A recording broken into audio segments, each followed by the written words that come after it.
Hi friends, welcome to my channel HIMA'S recipes and vlogs.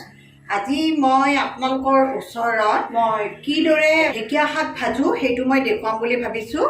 তাৰ বাবে মই এটা কেৰাহীত অলপমান মাষ্টাৰ্ড অইল মিঠাতেল অলপ গৰম হ'বলৈ দিছো। এইখিনি গৰম হ'লে মই অকমান কালজিৰা দি দিম। মই এইদৰে গুটেখিনি লৈ লৈছো। ইয়াতে মই এটা কেঁচা জলকীয়া 4 ফাল কৰি দিছো। এটা তেজপাত দিছো, এটা শুকান জলকীয়া দিছো। এইখিনি অলপমান এইদৰে ভাজি লওঁ।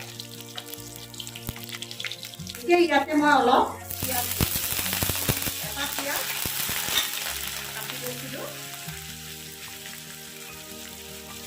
পিঁয়াজখিনিৰ লগতে মই ইয়াতে সৰু সৰু দুটা আলু এইদৰে কাটি লৈছিলো। এইখিনি ইয়াতে দি দিম। এইখিনি মই অলপ সময় তেলত ভাজি লওঁ।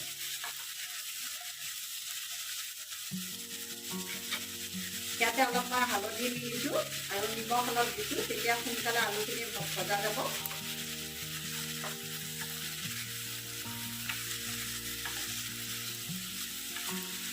এতিয়া মই এখন ঢাকনি মাৰি দিম অলপ সময়ৰ বাবে।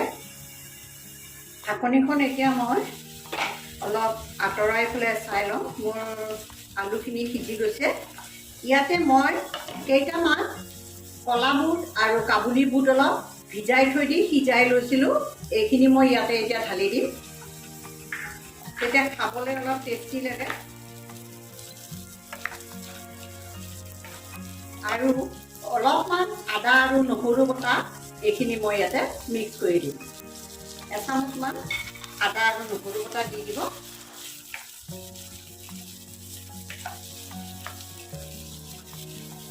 এতিয়া ইয়াতে এয়া মই ঢেকীয়া শাকখিনি ভালদৰে ধুই কুটি লৈছোঁ সৰু সৰুকৈ। এইখিনি মই এতিয়া ইয়াতে দি দিম।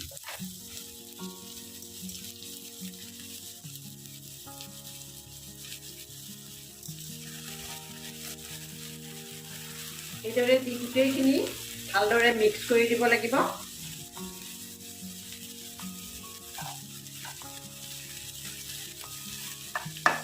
ইয়াতে এতিয়া আৰু অলপ হালধি আৰু নিমখ দিব লাগিব।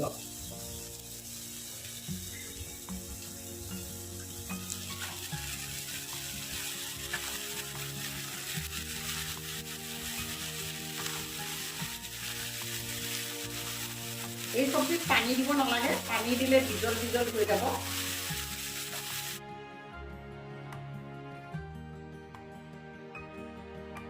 এতিয়া মই ঢাকনিখন মাৰি প্ৰায় 3 মিনিটমান সময় থৈ দিম। জুইটো মিডিয়ামত ৰাখিব।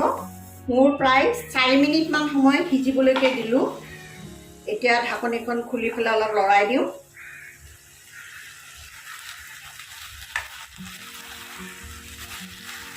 এতিয়া আৰু 3 মিনিটমান সময় এইদৰে মিডিয়াম জুই দি সিজিবলৈকে দিব লাগিব। এতিয়া মই আকৌ ঢাকনিখন আঁতৰাই অলপ সময় লৰাই দিম। মোৰ হৈ গৈছে এইখিনি। মই গেছটো এতিয়া অফ কৰি দিছোঁ। এতিয়া মই এইয়া ঢেকীয়া শাক ভজাখিনি এটা বাউলত উলিয়াই ল'লোঁ। ইয়াতে থকা তেজপাতকেইটা মই এতিয়া আঁতৰাই দিম। আপোনালোকে এইদৰে বনাই চাবচোন, বৰ সোৱাদ লগা হয়। যদি ভাল লাগে তেনেহ'লে লাইক, শ্বেয়াৰ, কমেণ্ট আৰু ছাবস্ক্ৰাইব নিশ্চয় কৰিব বুলি মই আশা কৰিলোঁ।